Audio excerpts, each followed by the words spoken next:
Hey everyone, it's Rob B here and with Rob D. And today we are going to take you right into the property danger zone, the highway to the danger zone, right into the danger zone. No, I must stop. But there is a danger zone and you need to know about it.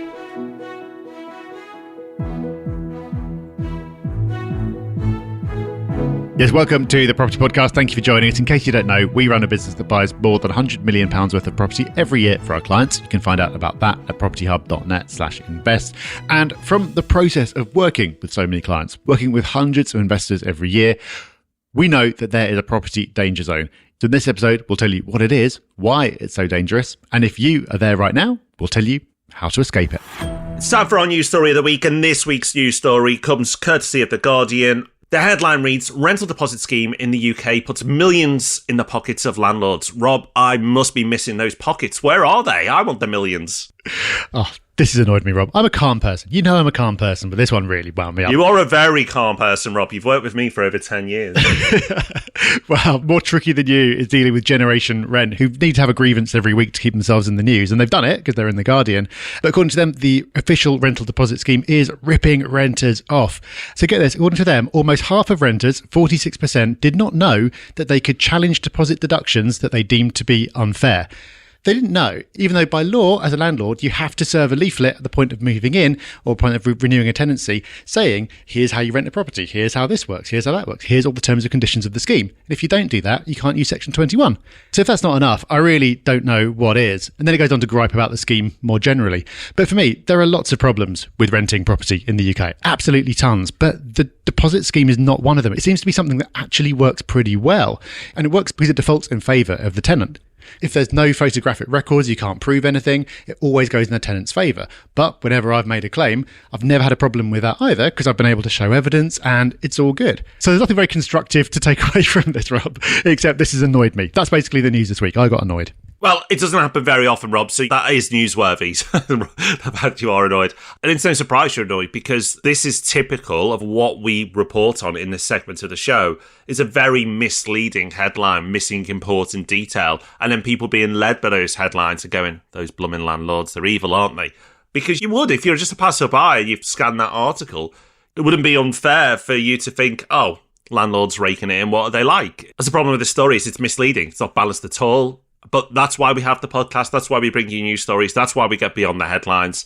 And that's why we'll keep doing this segment at the show, because it does keep you updated, but it also helps you understand how you need to go beyond headlines, not just in property, but in most areas of life when you read the news. But we'll do our little bit, and you continue to be vigilant as well.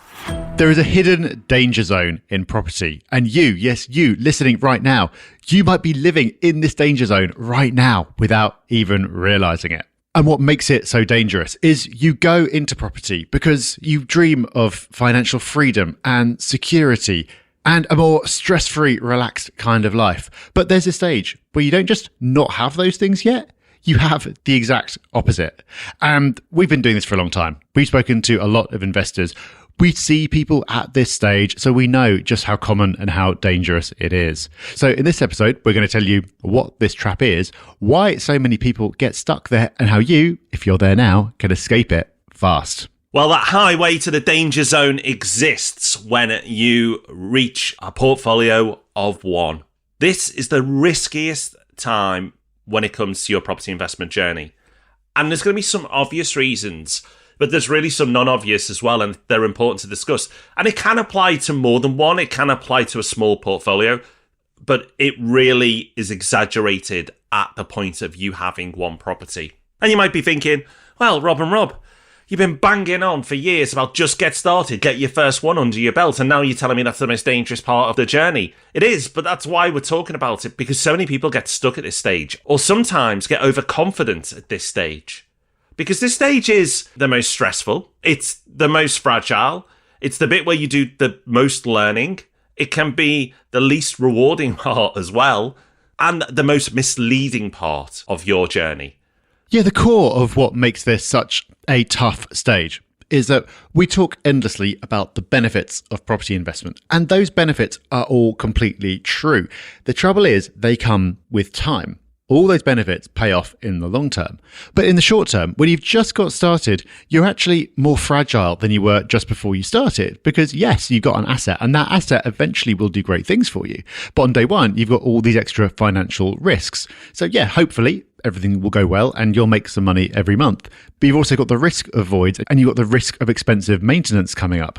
And because you don't have scale yet, you don't have profits elsewhere in your portfolio to balance those out. Anything that does go wrong at this stage means it's going to be hitting you. It's going to be coming out of your pocket. It's going to be coming out of other sources of income that you have, rather than having a portfolio where it's like, oh yeah, well, this has gone wrong here, but these other ones are going great over there. So it all sorts itself out. You've also at this stage got more admin in your life, again, without the scale yet to justify it. So the majority of people who buy property these days do it through a limited company. And for many, many people, that is the right thing to do. But again, it's the right thing to do in the long term. Immediately, you've got all the extra admin and the cost of that limited company without enough properties yet to justify that structure. It's still worth doing it from the start because you can't easily change later, but you've still got all that extra cost and hassle. And perhaps the biggest danger of all is not the financial, not the legal, it's you and your mindset. Because at this stage, everything is very emotional and everything feels very high stakes because it's the first time that all this is happening. So we've been doing this so long that at this stage, I think it would take quite a lot to phase us. I routinely get messages about things that happen that are going to cost me a load of money and people who are being annoying about something or other. And that's just me, Rob. Exactly. Yeah, the property portfolio is pretty good. It's the podcast that's the problem.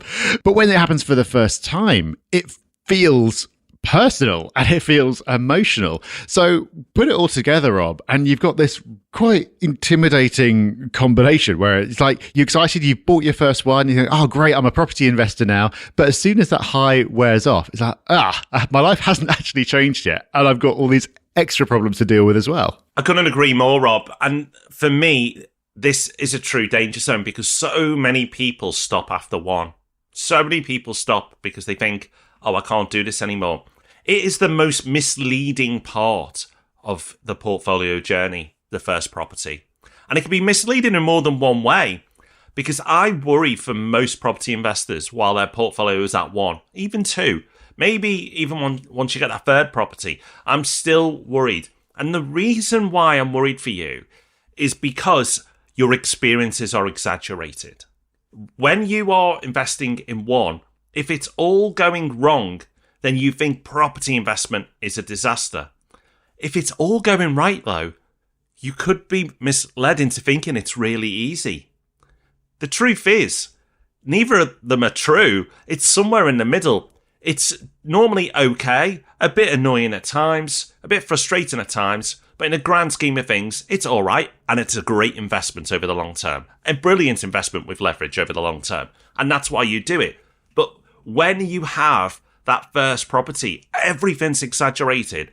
A void period feels like the end of the world. A maintenance issue can wipe out your profits for the year. It's so intense during that period that you need to move on as quickly as you can. And we're going to talk about how you can avoid that trap. But be careful. If you have one or two properties and you think property investment's easy, I'm just as worried for you because you don't have that experience yet to know that it's ups and downs. It's highs and lows. And you will have long periods of nothing happening. But don't be misled. It's not easy. It's not hard. It's somewhere in the middle, but it's worth doing whether you've had a hard experience or an easy experience because of those long-term benefits. And that's why we're talking about this danger zone, because it could be stealing wealth from you. If you think property investment is really, really hard because you've only got one in your portfolio and you've been unlucky, that then could put you off from going on to do great things. That's why we're talking about this now, because we've seen so many people give up after one. So how can you avoid this trap, Rob? We've highlighted the trap. Hopefully awareness will help people. But let's go a step further. Let's help people avoid the one property trap. Yeah, but let's do that. Well, the most obvious way to do that is to get to your second one as quickly as possible. And the way to do that is to stay ruthless about saving up for that second property. Because for most people, saving up for your first investment property is not easy. Most people never even get to that point. And now we're telling you it's a trap. But most people never get there because it's hard. But part of the reason that you'll have got there is you'll have been financially disciplined. Hopefully you're earning well, you were disciplined, you realized that this was an important thing for you to do, and so you made it happen. The temptation is to see that as the finish line, whereas actually it's just the starting line. What you need to do is keep doing what you did to buy property number one and not ease off. One of the really powerful effects that you can take advantage of is the snowball effect, where each property you buy brings you closer to the next one. But the mistake some people make is they go, oh, great, I've got this property, it's making £300 a month in profit. Therefore, I can save £300 a month less than I was and still keep going at the same pace. And that is true. But you don't want to go at the same pace. You want to go faster. So what you want to do is keep on saving everything that you were saving before, plus you've got this extra rental income, which means you can get to the second property faster. Then once you've got the second property, maybe you've got 2 lots of £300 coming in and what you were already saving, and maybe you can pull out some equity from the first one and you get to the third one faster. So you can see how each property that you add enables you to go faster and faster and accelerate away from this danger zone. But the mistake, Rob, like I've said, is easing off, slowing down, taking it a bit easier on your side, expecting the property to do the work for you. And as a result, you never build up that momentum. The next thing you need to be doing is staying engaged with the market, staying sharp. Like, just because you're not ready for deal number 2 doesn't mean you can't keep your spidey senses active. Now you've got hands-on experience, you'll definitely be better at spotting deals, because there'll be things that you like about your first investment, hopefully, but also things that you don't like. And that will guide you for your next investment. Stay on Rightmove, talk to agents, keep networking, listen to the podcast. It might be a couple of years out or longer before your next one. But if you switch off, it just won't happen. By keeping engaged, it'll keep you motivated and keep you pushing towards that next investment. Life is very, very easy at getting in the way of your goals, your hopes, your dreams, because you have to do something more than normal. If you want to do something exceptional financially, you have to do that day to day in your life. So keep active, keep switched on, keep looking out for deals. And at the very least, by keeping your skills, your education, your connections all on point, when you're ready, you'll be primed to get yourself a great deal. It's not something you can just turn off and on. Olympians don't just turn up once every 4 years and win a medal or compete. They are doing work the whole time leading up to it. It's not just something you do once, stop and then do again. You have to keep on with this, but you will be rewarded if you do stay sharp. You will. And we see this with our clients at Property Hub Invest as well. So some people, most people, I would say, will buy a property and then they'll go, well, I know it's going to take me 18 months to buy the next one. So they pretty much switch off and we don't hear from them. But there are some who, even though they are in that same situation, they're still bugging us to see the details of deals that are coming up, even though they believe they won't be in a position to act, because they want to keep seeing what's out there. They want to know what's happening in their market. They want to keep their skills sharp at analysing deals. And every so often, something might come along where, like, oh, actually, this is off plan for 2 years. You only need to put down 10% now. And this is right for me. So I can actually make progress now when I didn't think I'd be able to.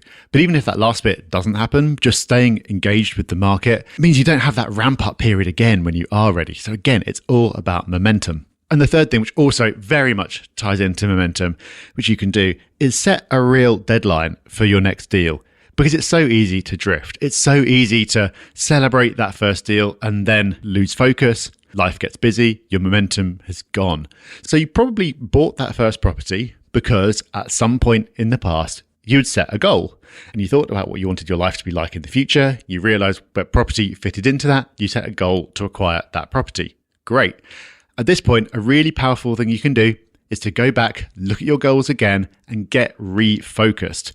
So whatever you did to set that goal in the first place, go through the exercise again. Go back and remind yourself of why you're doing this. Remind yourself what it is that you actually want and where you want to get to.